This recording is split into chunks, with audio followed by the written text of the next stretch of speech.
Assalamu alaikum, sir. Walaikum assalam. There is a saying that what we sow, that we reap. So, we have so many negative as well as positive experiences in our life. While taking, it's not possible to take only positive experiences. And sometimes we even react on the negative experience also. So, how to avoid these situations, sir?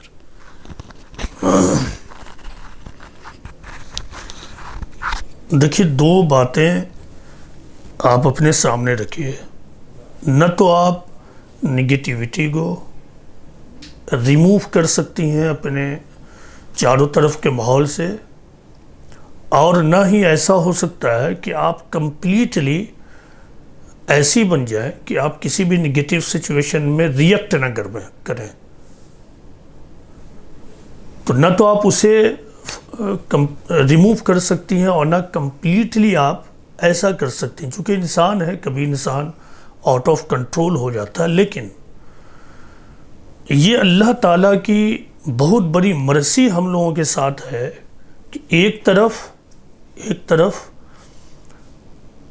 ये हमारे लिए possible नहीं है कि हम negative environment को remove कर दें, निगेटिव सूरत हाल को हम ख़त्म कर दें, कन्फ्लिक्ट की सूरत हाल ही को सिरे से हम ख़त्म कर दें.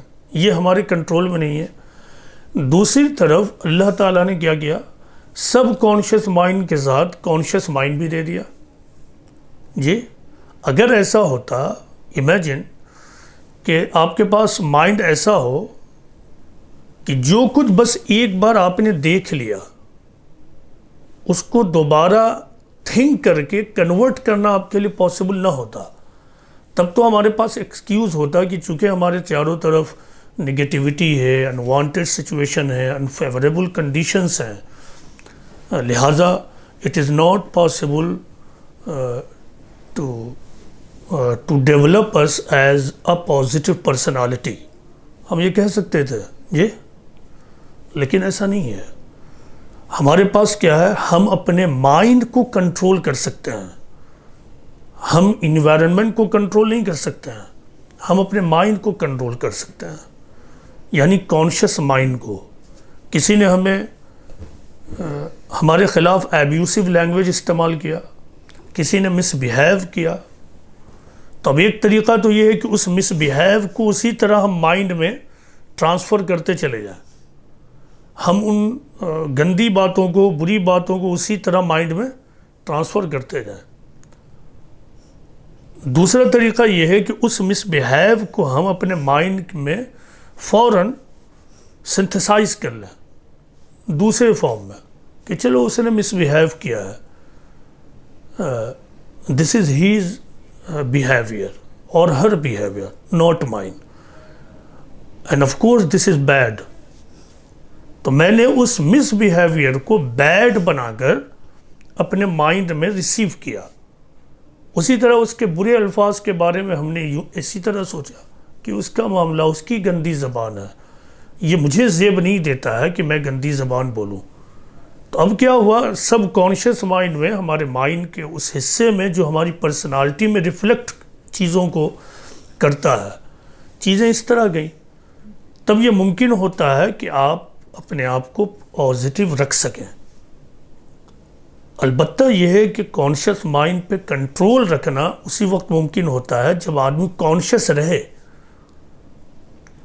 गुड और बैड में फ़र्क करना जाने, उसका ये सब्जेक्ट रहे कि मुझे निगेटिव अपने आप को नहीं होने देना है, वो इस मामले में सिंसियर रहे.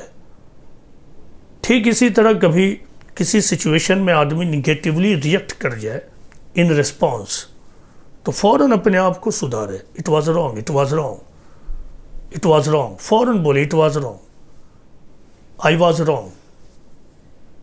तो इस तरह क्या हुआ, सब कॉन्शियस माइंड में हमारी बैड एक्टिविटी बैड ही बनकर नहीं गई, अब हमारी पर्सनालिटी का वो हिस्सा नहीं बनेगी.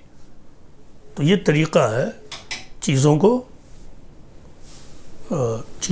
की इस्लाह का, यानी अपनी शख्सियत को इम्प्रूव करने का.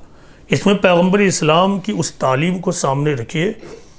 जब आपने कहा कि दिलों को भी जंग लगता है, लोगों ने पूछा क्या करें, تو آپ نے کہا کہ موت کو کثرت سے یاد کرو اور قرآن کا مطالعہ کرو. تو موت کو کثرت سے یاد کرنا آپ کو ریئلسٹک اپروچ دے گا. آپ کے اندر یہ احساس پیدا ہوگا کہ our life is very temporary. Very soon we will flight from here in the hereafter. تو ہم کیوں یہاں انتقام اور ریونجفل لائف گزاریں؟ کیوں اس کے نتیجے میں ہم اپنے لیے اسٹریس اور تناؤ اور بے سکونی کو مول لیں؟ بلیورز کے لیے اس میں ایک ہوپ بھی ہے. جو بلیورز ہے اس کے لیے بہت بڑی ہوپ ہے، امید ہے. وہ کیا ہے؟ کہ اللہ تعالیٰ کا وعدہ ہے کہ تم معاف کرو، اللہ تمہاری غلطیوں کو معاف کرے گا. تم معاف کرو، میں اپنی عدالت میں سارے معاملے کو 2 اور 2 4 کی طرح کلیئر کر دوں گا. تو بلیورز کے لیے تو ہوپ ہی ہوپ ہے. یہ اسی لیے قرآن میں یہ کہا گیا ہے کہ لا تقنطوا من رحمت اللہ، don't be despair of God's مرسی.